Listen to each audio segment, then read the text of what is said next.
నీ ప్రేమతో నన్ను నింపుము దేవా, నీ ప్రేమను పంచుట నేర్పుము దేవా, నీ ప్రేమతో నన్ను నింపుము దేవా, నీ ప్రేమను పంచుట నేర్పుము దేవా. జ్ఞానమున్నగాని విశ్వాసమున్నగాని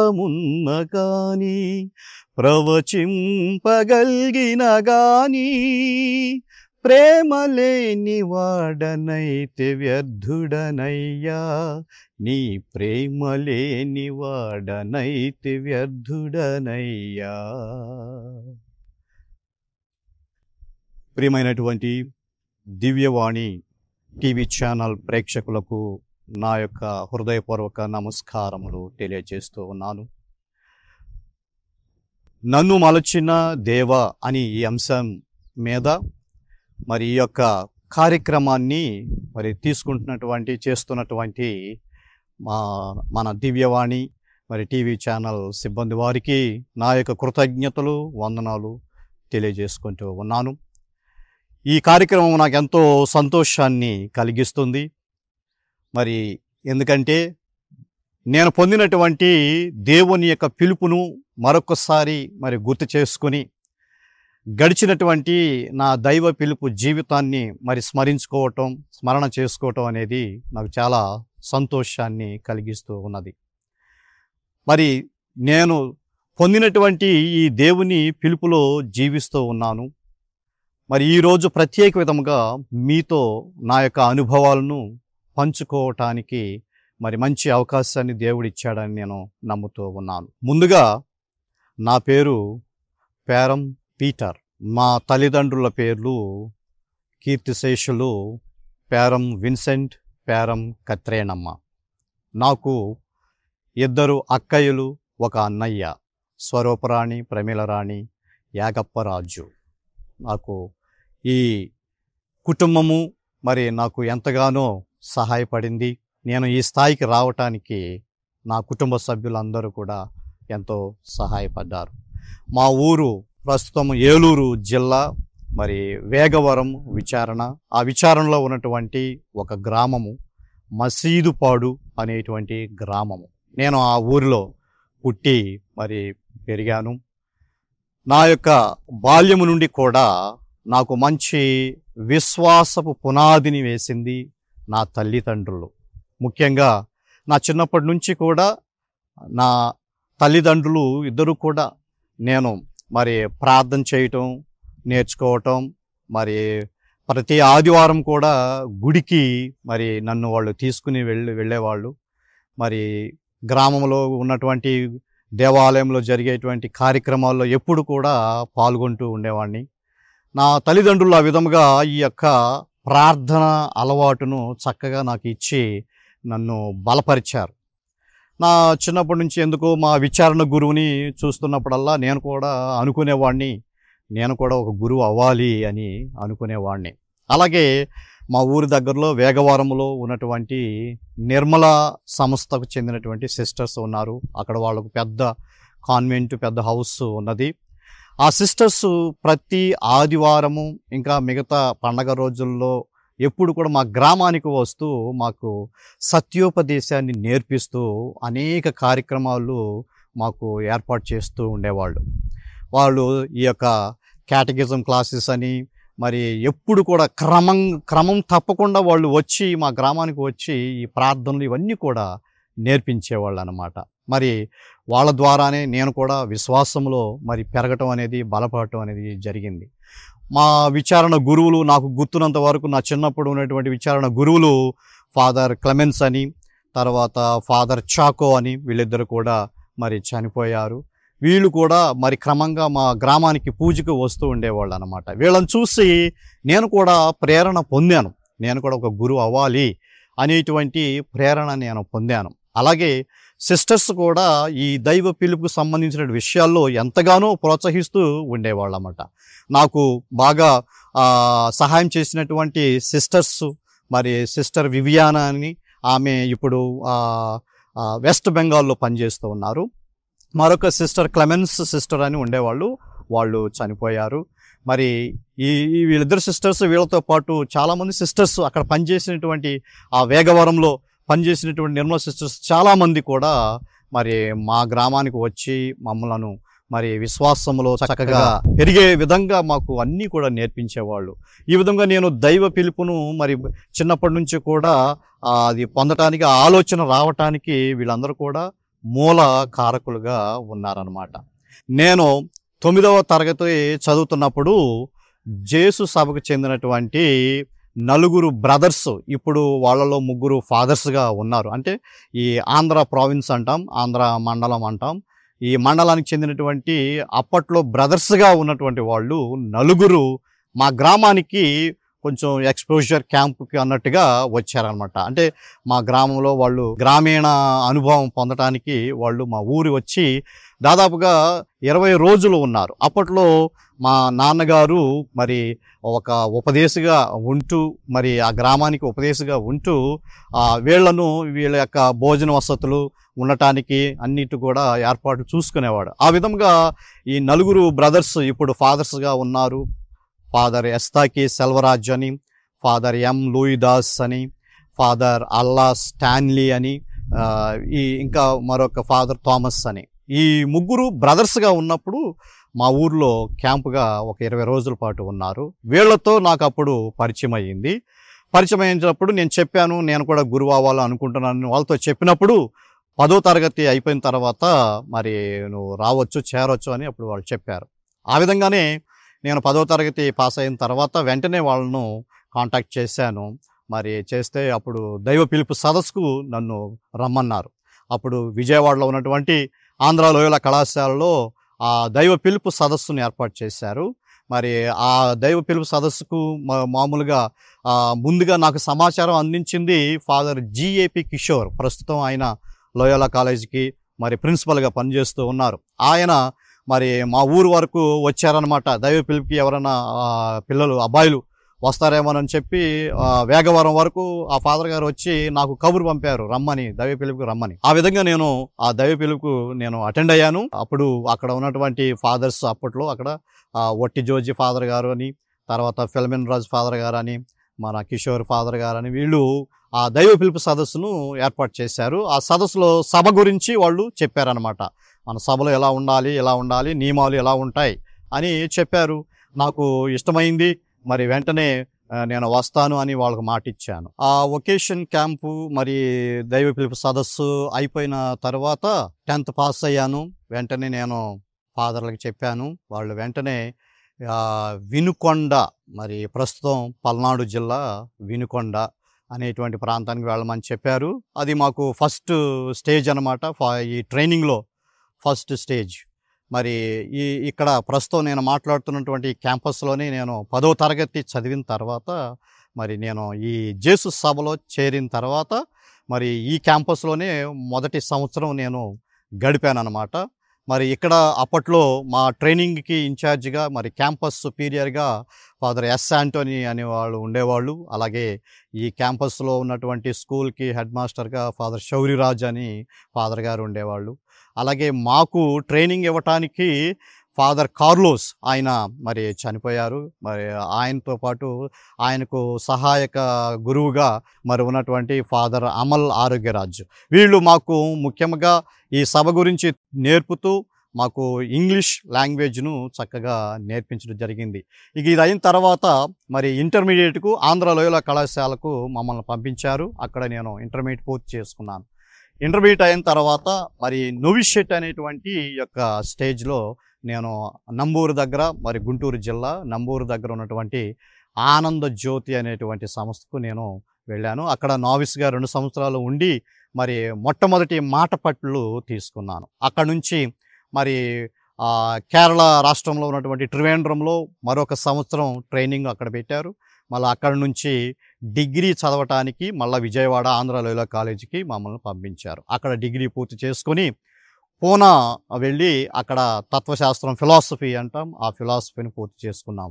ఆ తర్వాత నేను మరి రీజెన్సీ అని ఒక 2 సంవత్సరాలు పనిచేయాలి. మొదటి సంవత్సరము నేను మామూలుగా ఇలాగా సభలో చేరేటువంటి పిల్లలకు శిక్షణ ఇవ్వటానికి సహాయక డైరెక్టర్గా నేను పనిచేశాను అనమాట.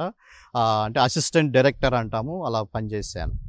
ఆ తర్వాత మళ్ళా 2వ సంవత్సరానికి నన్ను మరి మామూలుగా భద్రాచలంలో ఉన్నటువంటి మా సంస్థకు చెందినటువంటి ఒక స్కూల్లో మరి వేశారు. అయితే అక్కడికి వెళ్ళిన తర్వాత మళ్ళీ నన్ను మార్చారు. మళ్ళీ ఈ క్యాండిడేట్స్కి ప్రీనోషియేట్లో పనిచేయడానికి మళ్ళీ కొన్ని కారణాల వల్ల మళ్ళీ నన్ను పిలిచారు.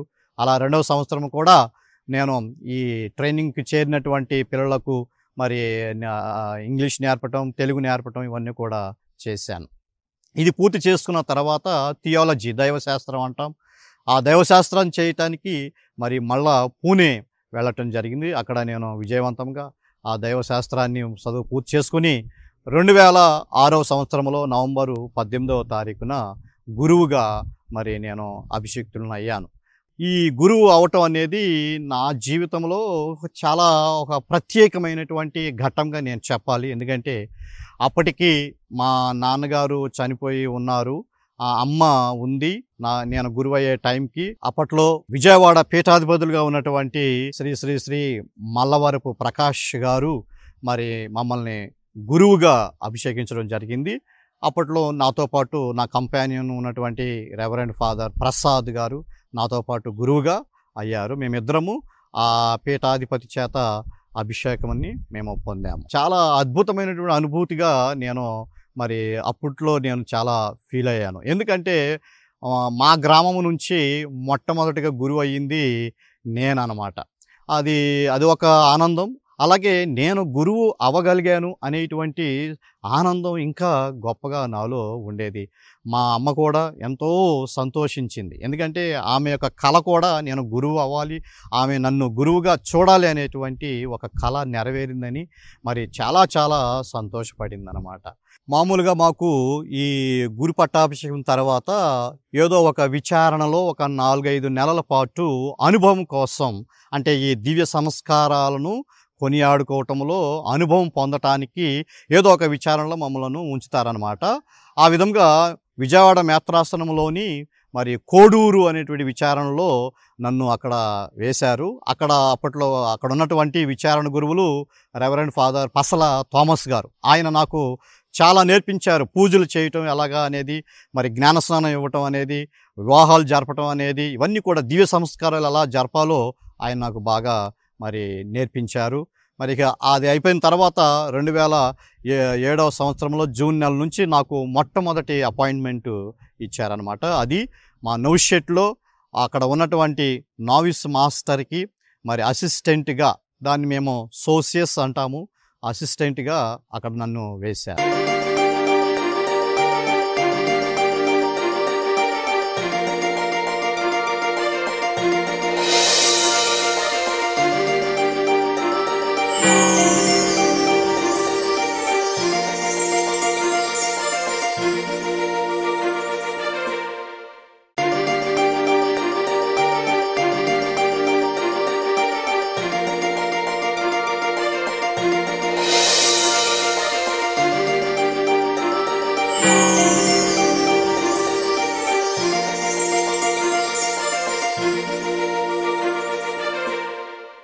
ఆ విధంగా 2 సంవత్సరాలు పనిచేశాను. ఆ తర్వాత నేను విజయవాడ మేత్రాసనంలోని గుడ్లవల్లేరు అనేటువంటి విచారణ గురువుగా నేను వెళ్ళాను. మరి అక్కడ కూడా చాలా కొత్త అనుభవాలు నేను పొందాను. విచారణ గురువుగా మొట్టమొదటిసారిగా నేను పనిచేయటం, మరి అక్కడ ఉన్నటువంటి సంఘస్థులు, విశ్వాసులు మరి వాళ్ళు ఎంతో విశ్వాసంతో ఉండటం చూసి ఇంకా నాలో ఆ విశ్వాసం అనేది చాలా బలపడింది, చాలా దృఢపడిందని చెప్పుకోవాలి. ఎందుకంటే వాళ్ళు అక్కడ ఉన్నటువంటి విశ్వాసులు అంత ధనవంతులేమి కాదు, మరీ అంత నిరుపేదలు అని కాదు, కానీ వాళ్ళకు ఉన్న దానిలోనే వాళ్ళు సంతోషంగా ఉంటూ దేవునికి ఎప్పుడు కూడా కృతజ్ఞత చెల్లిస్తూ ఉండేవాళ్ళు. మరి అంటే మనము దేవుడు మనకన్నీ అనుకూలంగా ఉన్నప్పుడు దేవుడు గొప్పవాడు అని చెప్పటం చాలా సులభం. కానీ మనకు లేనప్పుడు, మనకేదైనా జరిగినప్పుడు, మనకేదైనా బాధలు వచ్చినప్పుడు దేవుడు గొప్పవాడు అనటం చాలా కష్టం. కానీ ఈ ప్రజలు, ఆ గుడ్లవల్లేరు విచారణలో ఉన్నటువంటి సంఘస్థులు ఎప్పుడు కూడా వాళ్ళు దేవుణ్ణి స్తుతిస్తూ, వాళ్ళు చక్కగా పూజలో పాల్గొనటం, జపాలు చెప్పటం, ఇవన్నీ కూడా చూస్తే ఇంకా నాలో ఆ విశ్వాసం అనేది, ఆ భక్తి అనేది చాలా బలపడింది అని నేను చెప్తాను. మళ్ళా ఆ 2 సంవత్సరాలు పూర్తి చేసుకున్న తర్వాత మా పెద్ద ఫాదర్ గారు మళ్ళీ నేను ఆ నౌషెట్ ట్రైనింగ్కి రమ్మని పిలిచారు. అక్కడ మళ్ళీ ఆ నౌస్ మాస్టర్కి అసిస్టెంట్గా పనిచేయడానికి రమ్మని పిలిచారు. నేను ఒప్పుకున్నాను. మళ్ళీ అక్కడ ఆ నౌషెట్లో 2 సంవత్సరాలు పనిచేశాను. అక్కడ కూడా మరి అక్కడ చేరినటువంటి ఆ బ్రదర్స్కి ట్రైనింగ్ ఇవ్వటం, మరి అక్కడ ఉన్నటువంటి పెద్ద ఫాదర్తో కలిసి పని చేయటం, ఇవన్నీ కూడా కొన్ని చాలా మంచి అనుభవాలు ఉన్నా కానీ మరి అప్పుడప్పుడు కూడా కొన్ని ఇబ్బందులు, సమస్యలు నాకు ఎదురయ్యాయి. మరి ఎందుకంటే ఒక్కొక్కసారి ఇతర గురువులతో పనిచేయటం అనేది ఎంత కష్టమో కూడా నాకు అప్పుడు తెలిసింది. మరి ఏది ఏమైనా కానీ మనం అందరం కూడా ఈ దేవుని పనిలో ఉన్నాము అనేటువంటి ఒక ఆలోచన నన్ను ఎప్పుడు కూడా ప్రోత్సహిస్తూ ఉండేదన్నమాట. ఇక అక్కడ 2 సంవత్సరాలు పూర్తయిన తర్వాత మాకు ఒక టర్షన్షిప్ అనేటువంటి ఒక స్పిరిచువల్ ట్రైనింగ్ ఉంటుంది, ఒక 5 నెలల పాటు. దాని నిమిత్తం నేను తమిళనాడులో ఉన్నటువంటి కొడైకనాల్ ప్రాంతానికి వెళ్ళాను. అక్కడ మాకు చివరి ట్రైనింగ్ భాగంలాగా మరి అక్కడ టర్షన్షిప్ అనేటువంటి ఈ ట్రైనింగ్ను ముగించుకుని తర్వాత నేను మళ్ళా ఇక్కడ మన నెల్లూరు మేత్రాసనంలో ఉన్నటువంటి దర్శి అనేటువంటి ప్రాంతానికి విచారణ గురువుగా నన్ను మళ్ళీ అక్కడ పంపించారు. అక్కడ మరి విచారణ గురువుగా ఆ క్యాంపస్లో స్కూలు ఉంటుంది, జూనియర్ కాలేజీ ఉంటుంది, తర్వాత విచారణ అది. నేను అక్కడ మెయిన్ విచారణ గురువుగా మరియు అక్కడ ఉన్నటువంటి కమ్యూనిటీ మెంబర్స్కి ఇన్ఛార్జిగా నన్ను నియమించారు. అక్కడ నేను 4 సంవత్సరాల పాటు పనిచేశాను. అక్కడ పనిచేస్తూ ఉన్నప్పుడు మనకు టైము తెలిసేది కాదు. ఎందుకంటే క్యాంపస్లో చాలామంది పిల్లలు, స్కూల్ పిల్లలు ఉంటారు, జూనియర్ కాలేజ్ పిల్లలు ఉంటారు, వీళ్ళు ఇటు సంఘస్థులు వస్తూ పోతూ ఉంటారు. ఎప్పుడు కూడా పని ఉంటూనే ఉంటుంది.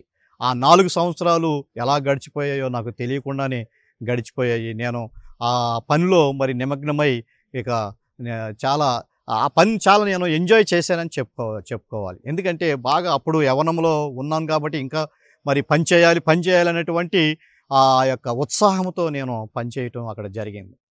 తర్వాత మా పెద్ద ఫాదర్ గారు మరి నన్ను మళ్ళా ట్రాన్స్ఫర్ అడిగినప్పుడు నేను చెప్పాను, ఏదో ఒక సంవత్సరం ఒక స్పిరిచువల్ కోర్స్ లాంటిది నేను చేస్తాను అని నేను వ్యక్తపరిచాను. అప్పుడు పెద్ద ఫాదర్ గారు నన్ను పూనాకి పంపించారు. అక్కడ మా ఇగ్నేషియన్ స్పిరిచువాలిటీ అంటాం, ఇన్యాస్ వారి యొక్క ఆధ్యాత్మికతను మళ్ళా చక్కగా రిఫ్రెష్ చేసుకోవటానికి పూణే పంపించారు. అక్కడ 1 సంవత్సరం పాటు ఆ ఇగ్నేషియన్ స్పిరిచువాలిటీ అనేటువంటి ఆ కోర్సును మరి 1 సంవత్సరం పాటు చేసి మళ్ళా ఆధ్యాత్మికంగా నేను ఆ ఇన్యాస్ వారి యొక్క మరి ఆ ఆధ్యాత్మికతలో నేను నూతనీకరణ పొందటం అనేది జరిగింది. అది అయిపోయిన తర్వాత నేను ఇక్కడ గుంటూరు మేత్రాసనం కింద వచ్చేటువంటి శివాపురం అనేటువంటి విచారణ, ఈ వినుకొండ దగ్గర ఉన్నటువంటి శివాపురం అనేటువంటి విచారణ, ఆ విచారణలో నేను 4 సంవత్సరాలు పనిచేశాను. విచారణ గురువుగా మరి నేను ఎప్పుడు కూడా చాలా సంతోషంగా, ఉత్సాహంగా, ఎంతో బాగా పనిచేసేవాడిని. అది కూడా నా ఇంట్రెస్ట్. ఎందుకంటే ఒక విచారణ గురువుగా ఉండి ప్రజలతో మరి మమేకమై వాళ్ళ సాధక బాధలు తెలుసుకుంటూ, వాళ్ళ కష్టాలు, వాళ్ళ యొక్క ఇబ్బందులు, వాళ్ళ యొక్క మరి వేదనలు ఇవన్నీ కూడా వింటూ చూస్తూ మరి ఒక విచారణ గురువుగా ఏ విధంగా మనం ఉండగలము అనేది నాకు కూడా మరి ఆ అనుభూతిని పొందుతూ ఆ 4 సంవత్సరాలు ఎంతో నేను బాగా పనిచేశాను. మరి అంటే నాకున్నటువంటి శక్తి కొలది, నాకున్నటువంటి టాలెంట్స్ను మరి ఉపయోగిస్తూ దేవుడు నాకు ఇచ్చినటువంటి ఆ టాలెంట్స్ను ఆ ప్రజల కోసం, దేవుని కోసం నేను ఉపయోగిస్తూ 4 సంవత్సరాలుగా మరి విచారణ గురువుగా నేను పనిచేయటం జరిగింది. తర్వాత మా పెద్ద ఫాదరే నీకు ట్రాన్స్ఫర్ కావాలా అని అడిగినప్పుడు ఇవ్వండి, ఏదైనా ఎక్కడైనా పర్వాలేదు అని నేను చెప్పాను. మళ్ళా దగ్గరలో ఉన్నటువంటి కొండ్రముట్ల విచారణ గురువుగా నన్ను పంపించారు. ఇప్పుడు నేను ఆ విచారణలో ఇది 2వ సంవత్సరం పనిచేస్తూ ఉన్నాను. నేను ఇప్పటి వరకు ఈ గురు జీవితాన్ని అనుభవించి తెలుసుకున్నటువంటి విషయాలు ఏంటంటే, గురువు అనే మాటలో 3 అక్షరాలు ఏ విధంగా ఉన్నాయో గురు జీవితంలో కూడా 3 వ్యక్తులు ప్రధానమైన వాళ్ళు, ముఖ్యమైనటువంటి వాళ్ళు. మొదటిది దేవుడు, తర్వాత నేను, తర్వాత నాతో ఉండే జనము, నేను ఎవరితో ఉంటున్నానో, ఎవరి దగ్గర పనిచేస్తున్నానో వాళ్ళు అని. అంటే నేను దేవునితో బాగుండాలి, నా అంతరాత్మలో నేను బాగుండాలి, నాతో ఉన్నటువంటి జనం కానీ, నాతో ఉన్నటువంటి సంఘస్థులు కానీ, నాతో ఉన్నటువంటి సహ గురువులు, సహ సభ్యులు కానీ వీళ్ళతో బాగుండాలి. అంటే నేను ఈ యొక్క గురు జీవితంలో తర్ఫీదులో ఉన్నప్పుడు నేను ఎన్నో మరి బాధలు కూడా అనుభవించాను. ఒక్కొక్కసారి ఈ గురు జీవితాన్ని వదిలేసి వెళ్ళిపోవాలనేటువంటి ఆలోచన కూడా నాకు వచ్చింది. మరి ఇటువంటి సమయాల్లో ఎక్కువ ప్రార్థన చేయాలి. ఈ విధముగా నా యొక్క గురు జీవితంలో నేను మొట్టమొదటిగా మరి తెలుసుకున్నటువంటి విషయం ఇది. మరి ఒక గురువుగా నేను, జేసు సభలో ఒక సభ్యునిగా నేను ఎప్పుడు కూడా మరి పెద్దలు నన్ను ఎక్కడకు పంపిస్తే అక్కడకు వెళ్ళటం జరిగింది. ఎందుకంటే ఈ గురు జీవితం అనేది నేను నా పెద్దలు ఎక్కడికి పంపితే అక్కడ మరి వెళ్ళాలి, వాళ్ళు ఎక్కడ వేస్తే అక్కడ పని చేయాలి అనేటువంటి ఉద్దేశం నాలో ఎప్పుడు కూడా ఉండేది. మరి ఈ విధంగా నేను మరి ఈ గురు జీవితాన్ని మరి దేవుని కోసం, ప్రజల కోసం ఈ విధంగా నేను వినియోగించటం నాకు చాలా సంతోషంగా ఉందని మరి ఈరోజు మీతో నేను పంచుకుంటూ ఉన్నాను. ఈ గురు జీవితంలో కూడా నేను పొందినటువంటి అనుభవాల్లో మరి కొన్ని కష్టాలు కూడా ఉన్నాయి. ఎందుకంటే ఎన్నో విధాలైనటువంటి మానసిక వేదనలు ఉంటూ ఉంటాయి. ఒక్కొక్కసారి ఒంటరి జీవితాన్ని జీవించాలి, ఒంటరిగా ఉండాలి, చెప్పుకోవటానికి, పంచుకోవటానికి నీకు ఎవరు కూడా వెంటనే ఉండరు. మరి ఈ విధముగా ఒక విధంగా ఏకాంత జీవితం జీవించడం అంటే కూడా ఒక విధంగా మానసికమైనటువంటి వేదనగా మనం చెప్పవచ్చు. వీటన్నిటిని కూడా మనము తట్టుకుంటూ మనకున్నటువంటి ప్రార్థనా శక్తితో మనము తట్టుకుంటూ ముందుకు వెళ్ళాలి అనేటువంటి ఆలోచన నాలో ఉంది. కాబట్టి నేను ఎప్పుడు ఈ సమస్యలకు గురైనా, బాధలకు గురైనా, ఈ శ్రమలకు గురి అయినా ఎప్పుడు కూడా నేను దేవునికి అంటుపెట్టుకుని ఉన్నాను. కాబట్టి నేను ఈ విధముగా జీవించగలుగుతూ ఉన్నాను. అది దేవుడు నాకు ఇచ్చినటువంటి ఒక కృప అని చెప్పాలి. దేవుడు నాకు ఇచ్చినటువంటి ఒక గొప్ప వరం అని చెప్పాలి. మరి అదే విధముగా నేను ఎప్పుడు కూడా ఇతరులతో ఉండేటప్పుడు మరి స్నేహభావంతో ఉండటం అనేది, మరి నా యొక్క జీవితం ఒక ఆదర్శంగా ఉండాలి అనేది మరి ఎప్పుడు కూడా నాలో ఉన్నటువంటి కోరిక. విచారణ గురువుగా పనిచేయటం అనేది ఒక్కొక్కసారి మనకు సంతోషంగా ఉంటుంది, ఒక్కొక్కసారి కొంచెం కష్టంగా కూడా ఉంటుంది. ఎందుకంటే విచారణలో ఉన్నప్పుడు మరి సంఘస్థులు కానీ, విశ్వాసులు కానీ రకరకాల మనస్తత్వాలతో ఉండేటువంటి వాళ్ళు ఉంటారు. ఎందుకంటే ఒక ఉదాహరణకి చెప్పాలంటే, ఒక వ్యక్తి వచ్చి ఏదైనా సహాయం అడిగినప్పుడు నేను ఇవ్వలేనప్పుడు మరి ఆ వ్యక్తి నా పట్ల ఒక విధమైనటువంటి వ్యతిరేక భావంతో తిరిగి వెళ్ళిపోతూ ఉంటాడు. ఈ విధముగా రకరకాల మనుషులు, రకరకాల విశ్వాసులు కూడా ఉంటూ ఉంటారు. అయితే వీళ్ళందరినీ కూడా ఐక్యపరుచుకొని ముందుకు నడిపించడం, ఒక విచారణ కుటుంబంలాగా ఆ విచారణను ముందుకు నడపడం అనేదే నాలో ఉండేటువంటి కోరిక, నాలో ఉన్నటువంటి ఆశ. నేను అడిగిన వాళ్ళకి అందరికీ కూడా సహాయం చేయలేకపోవచ్చు, మరి ఇంకా అనుకున్న పనులన్నీ చేయలేకపోవచ్చు. కానీ నేను నా శక్తి కొలది నేను ఎంతవరకు చేయగలను అంతవరకు చెయ్యాలి అనేటువంటి ఆ ఉత్సాహం నాలో ఉంటుందన్నమాట. ఈ విధముగా మరి కష్టం వచ్చినా, నష్టం వచ్చినా నా గురుత్వ జీవితాన్ని చక్కగా సద్వినియోగపరుచుకుంటూ దేవుని మహిమ కోసం, విశ్వాసుల యొక్క భక్తి విశ్వాసాలు పెంపుదల కోసము పని చేయాలనేటువంటి కోరిక నాలో ఎప్పుడు కూడా ఉంటూనే ఉంటుంది. అది కాకుండా దేవుడు నాకు ఇచ్చినటువంటి టాలెంట్స్ కానీ, నాకు ఇచ్చినటువంటి నైపుణ్యాలు కానీ, నాకు ఇచ్చినటువంటి మంచి మంచి లక్షణాలు వాటిని ఇంకా పెంచుకుంటూ ఆ విశ్వాసులకు, సంఘస్థులకు ఉపయోగపడేలా వాటిని వినియోగించాలనే కోరిక నాలో ఉండేది. ఈ విధంగా నేను నా గురుత్వ జీవితాన్ని మరి కష్టం వచ్చినా, నష్టం వచ్చినా, సుఖం వచ్చినా, సంతోషం కలిగినా మరి ఈ విధంగా దేవుని కోసం అనేటువంటి భావంతో నేను ముందుకు వెళ్తూ ఉన్నాను. ప్రస్తుతం నేను గుంటూరు మేత్రాసనంలో ఉన్నటువంటి కొండ్రముట్ల విచారణలో విచారణ గురువుగా పనిచేస్తూ ఉన్నాను. ఈ విచారణలో ముఖ్యంగా మరి చేసేటువంటి పనులు మరి క్రమంగా దివ్య బలి పూజలు సమర్పించడం, ఇతర దివ్య సంస్కారాలను జరుపుకోవటం, అలాగే మనకు ఒక ఆర్సిఎం ప్రైమరీ స్కూల్ ఉన్నది, మరి ఆ స్కూల్కి సంబంధించి హాస్టల్ కూడా ఉన్నాయి. మరి వీటన్నిటిని కూడా చూసుకుంటూ మరి క్రమంగా దివ్య సంస్కారాలను జరుపుకుంటూ ఈ విచారణలో ఉన్నటువంటి సంఘస్థులను, విశ్వాసులను అందరినీ కూడా ఆధ్యాత్మికంగా మరి బలపరుస్తూ ఉండటమే నా యొక్క ప్రయత్నము. మరి ఈ విధముగా నా జీవితాన్ని ఒక గురు జీవితంగా నేను ఎన్నుకొని నా నా నా యొక్క స్వతంత్రంగా ఈ నిర్ణయం తీసుకుని ఈ గురు జీవితాన్ని నేను జీవిస్తూ ఉన్నాను. ఇదంతా కూడా నేను విశ్వసించేటువంటి దేవుని కోసం, మరి ఆ దేవుని కోసం నా జీవితాన్ని అర్పించాలనేటువంటి ఉద్దేశంతో నేను ఈ విధముగా ఈ గురుత్వ జీవితాన్ని జీవిస్తూ ఉన్నాను. మామూలుగా చెప్తూ ఉంటారు, ఈ లోకంలో మనము బ్రతికేది జీవించేది ఒకే ఒకసారి. కాబట్టి ఆ ఒకసారి జీవించినటువంటి జీవితం మనము ఉన్నతంగా జీవించాలి. ఎన్నో రకాలైనటువంటి ఉన్నతమైన జీవితాలు ఉంటాయి. వాటిల్లో ఈ గురు జీవితం ఒకటే అనుకుని నేను నమ్మి ఈ గురు జీవితాన్ని నేను జీవిస్తూ ఉన్నాను. ప్రియ తల్లిదండ్రులారా, నేను మిమ్మల్ని కోరుకునేది ఒకటి. మనిషి అనేవాడు ఒక ఆకర్షణీయమైనటువంటి జీవితాన్ని జీవించవచ్చు, ఆదర్శవంతమైనటువంటి జీవితాన్ని జీవించవచ్చు. కానీ మరి ఆదర్శవంతమైనటువంటి జీవితానికి కొద్దిమంది మాత్రమే ఉంటారు. మనము దేవుని యొక్క రక్షణ చరిత్రలో పాలు పంచుకుంటున్నాము కాబట్టి గురువులుగా ఉండటం అనేది మరి దేవుని యొక్క పని. మరి ఇది ఒక పవిత్రమైనటువంటి పని. మనం ఈ రోజుల్లో పిల్లలను అడిగితే ఏం చదువుతున్నామని అడిగితే బీటెక్, మరి ఎంబీబీఎస్, ఈ విధంగా వీటికి ఎక్కువగా ఆకర్షితులు అవుతున్నారే తప్ప ఈ పవిత్రమైనటువంటి పరిశుద్ధమైనటువంటి జీవితం జీవించడానికి చాలా తక్కువ మంది వస్తూ ఉన్నారు. అందుకే మనము ఇటువంటి విలువలను ఎంచుకోవాలి. మరి ఆకర్షణీయమైనటువంటి జీవితం మనం జీవించాలా, లేదంటే ఆదర్శవంతమైనటువంటి జీవితం జీవించాలా, ఏ జీవితం ఉన్నతమైనది అనేది మీరు కూడా ఆలోచించుకుని మీ పిల్లలను ఆ విధంగా ప్రోత్సహిస్తూ ఉండాలి.